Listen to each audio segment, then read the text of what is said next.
Federal Reserve yesterday increased interest rates by 1/4 percentage point, signaling a wait-and-watch approach to any further rate hikes. Let's bring in former Treasury official and Morning Joe economic analyst, resplendent in beige this morning, wearing his summer suit and just crushing it right now. Steve Rattner is with us. Steve, good morning. Looking great, my friend. Well, if Barack Obama can do it at his press conference, I can do it. And I could also moonlight as a good humor man if I need to. There you go. There you go. A jack of all trades. All right, so let's walk through some of these charts, Steve, starting with the expected height. We all knew that was coming, 1/4 percentage point.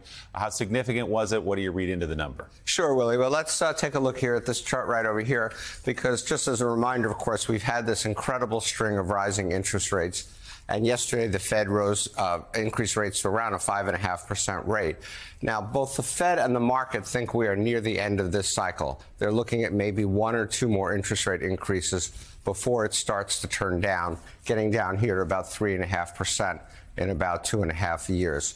So the end may be near here for our tightening cycle. But I thought today we would take a look at what this means for average Americans. And so if you go back before COVID, of course, interest rates were in a kind of fairly normal range. Homeowners paid for around 4%. Savers and money market funds got between 2 and 3%. Then, of course, rates went to 0. Mortgage rates came down. And now they're not surprisingly following the Fed up here. Here's the Fed. Here's what mortgage rates are. They've poked above 7%.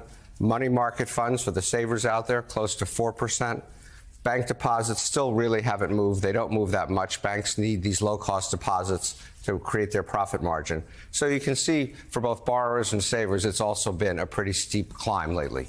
And in your next chart, Steve, you point out the reason for this consistent step up in rate hikes is because an economy, frankly, that has performed even better than the Fed expected it to. Yeah, exactly, Willie. Last month, we added over 200,000 new jobs. The unemployment rate is close to a 50-year low at 3.6%.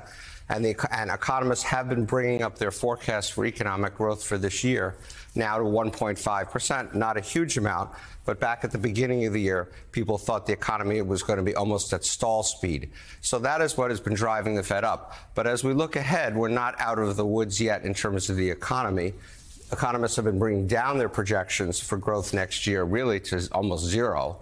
And the probability of a recession, I know we're talking a lot lately about a soft landing, but if you ask economists, they still think there's a 60% or better chance of a recession next year. So we are at a kind of a crossroads in the economy at this moment. But Steve, it was significant, was it not, that the Fed said yesterday in announcing its rate hike that they've sort of taken the threat of recession way back from where they believed it was, that they were not projecting a recession next year?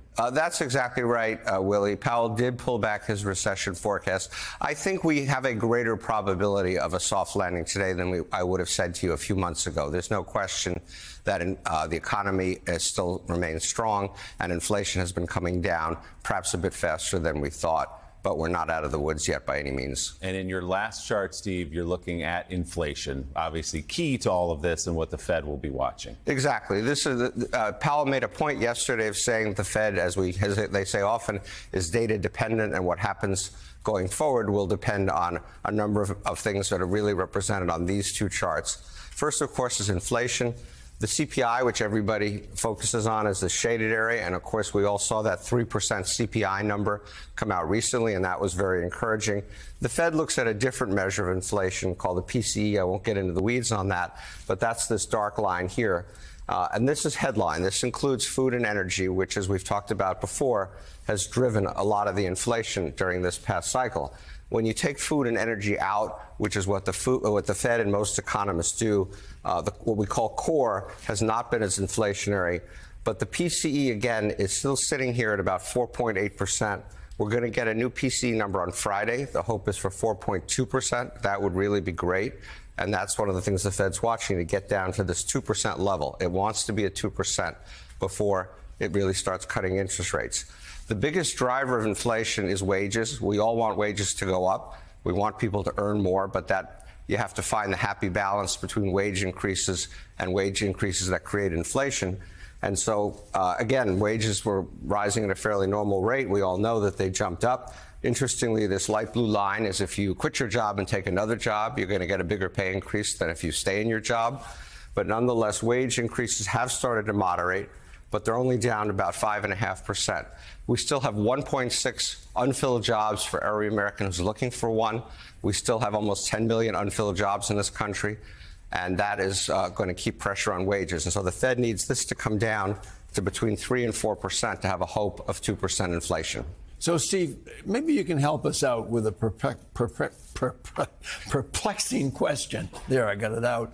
And the question would be, the economy seems to be doing fairly well. It seems to be fairly healthy. Unemployment is at historic lows, yada, yada, yada. Inflation has sort of been cured for a bit. Why is it that so many people are walking around in this country today saying it's terrible, things are terrible for me, the future looks very bleak? What's the contrast? Why? Mike, it's a great question, and we've talked about it on this show before. I haven't had a perfect answer before. I'm probably not going to have a perfect answer now. I think there's a few things. I think there's still, it takes a long time for people to get over economic shocks of bad news, and we did go through a rough period, and I think people are still thinking about that. And secondly, I do think, and I think many people think inflation is what people really care about. When they see a lot of inflation, they assume it's bad for them. They assume that their after inflation incomes are going to go down, their purchasing power is going to go down, and that bothers them. And then there's much longer term, broader issues, the question of whether their kids are going to live as well as they do. All the polls say people think that's not going to happen, and that would be the first time in American history. So there is a lot of history around this, and then there's also the need to get this inflation number down, I think, for people to really feel better. Fascinating stuff as always.